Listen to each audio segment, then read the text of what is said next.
الحمد لله رب العالمين والصلاة والسلام على سيد الأنبياء والمرسلين أما بعد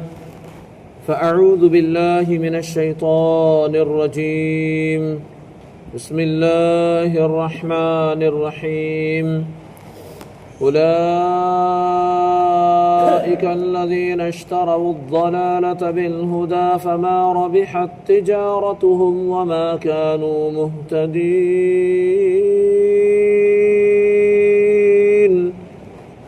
صدق الله العظيم. جس طریقے سے میں درود و سلام کے صیغے پڑھاؤں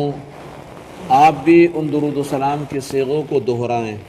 الصلاۃ والسلام علیک یا رسول اللہ وعلی آلک واصحابک یا حبیب اللہ. الصلاۃ والسلام علیک یا نبی اللہ وعلی آلک واصحابک یا نور اللہ. نویت سنت الاعتکاف. اللہ پاک کلام مقدس میں ارشاد فرماتا ہے یہی وہ لوگ ہیں جنہوں نے ہدایت کے بدلے گمراہی خرید لی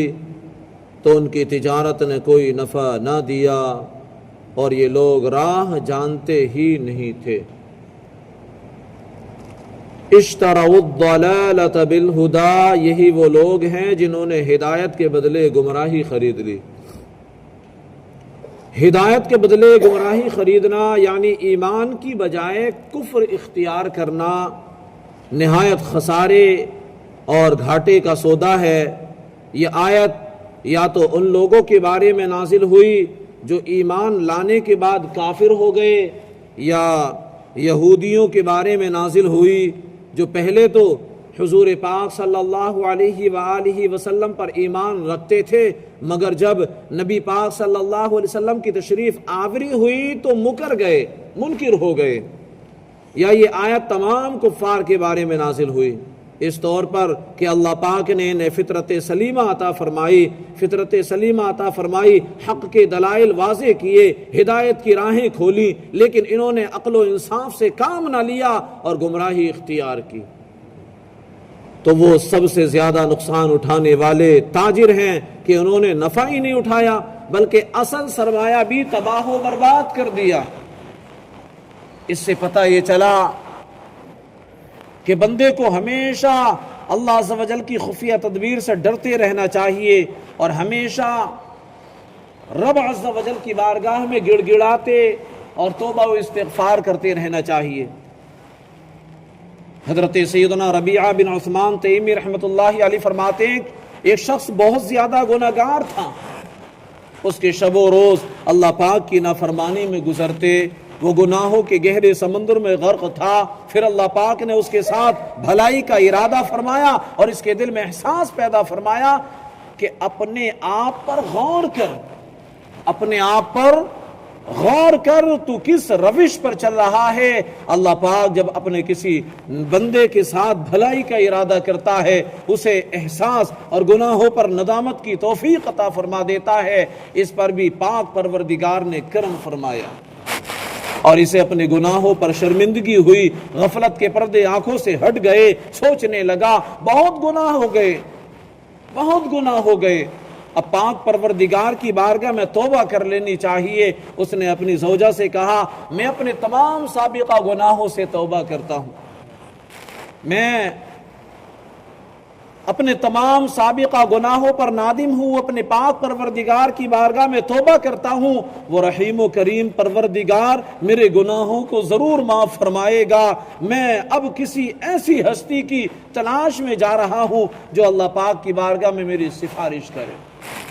اب آپ ذرا غور کریں، اتنا کہنے کے بعد وہ شخص صحرا کی طرف چل دیا. جب ایک ویران جگہ پہنچا زور زور سے پکارنے لگا، زور زور سے چلانے لگا، اے زمین تو اللہ پاک کی بارگاہ میں میرے لیے شفیع بن جا، اے آسمان تو میرا شفیع بن جا، اے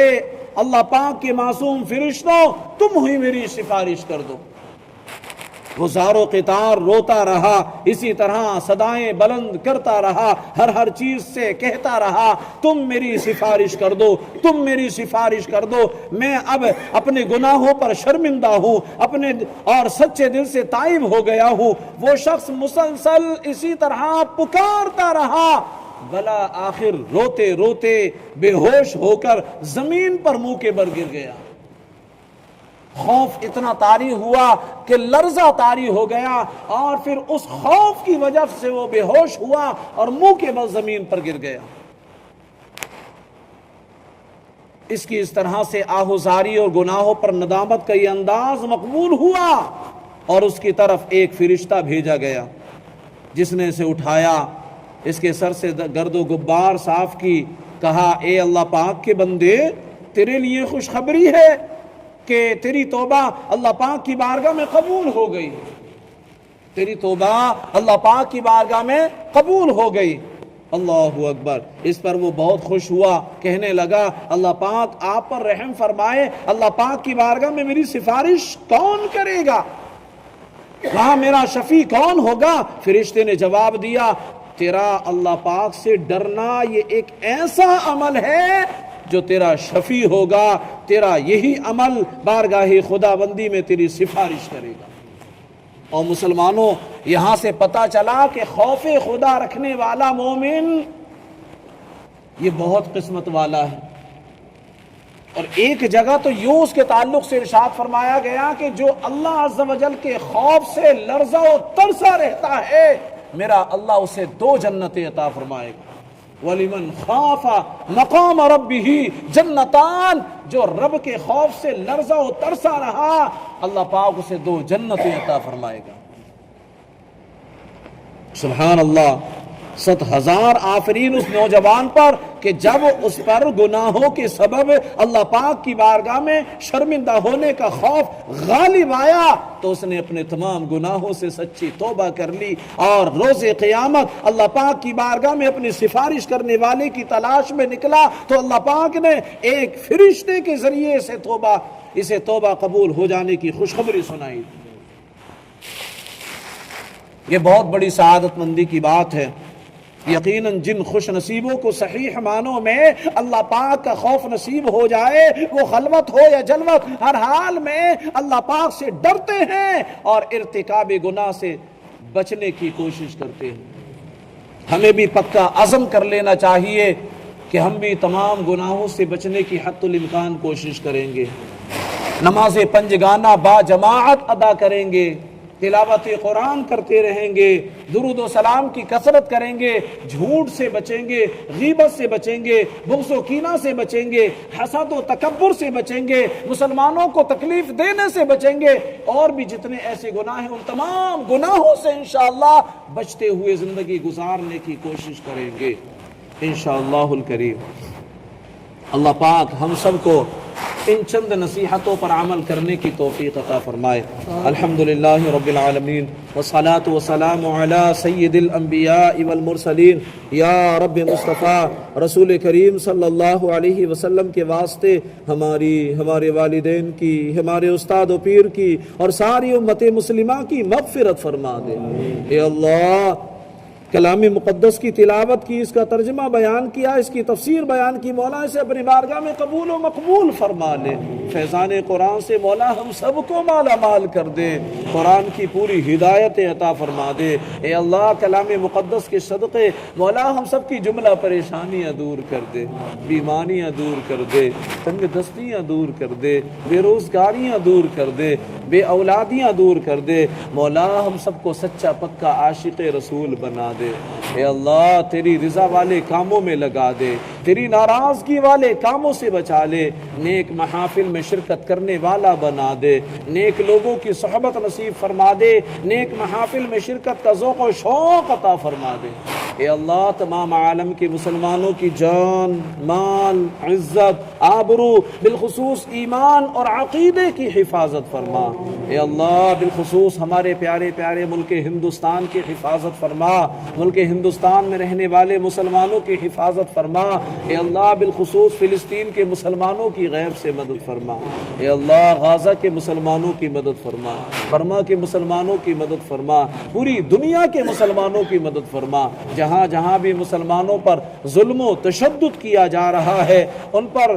ظلم و جبر کیا جا رہا ہے، ان کو بیجا تڑپایا جا رہا ہے، مولا سبھی کی غیب سے مدد فرما، ان کے لیے مددگار پیدا فرما، ہم سب کو متقی پرہیزگار بنا، تقوی شعار بنا، نماز پنجگانہ کا ذوق و شوق عطا فرما دے، مولا ہماری عبادتوں میں لذتیں عطا کر دے، ہمارے سجدوں میں لذتیں عطا کر دے، تلاوت قرآن میں لذتیں عطا کر دے، اے اللہ درود و سلام میں لذتیں عطا کر دے، اے اللہ ہم سب کو تیرے محبوب پاک صلی اللہ علیہ وسلم کا سچا غلام بنا دے، سنتوں کا عامل بنا دے، سنتوں کے مطابق زندگی گزارنے والا بنا دے،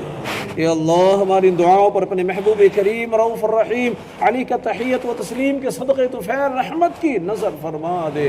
سبحان ربک رب العزت عما یصفون وسلام علی المرسلین والحمد للہ رب العالمین، لا الہ الا اللہ محمد رسول اللہ۔ اے شہنشاہ مدینہ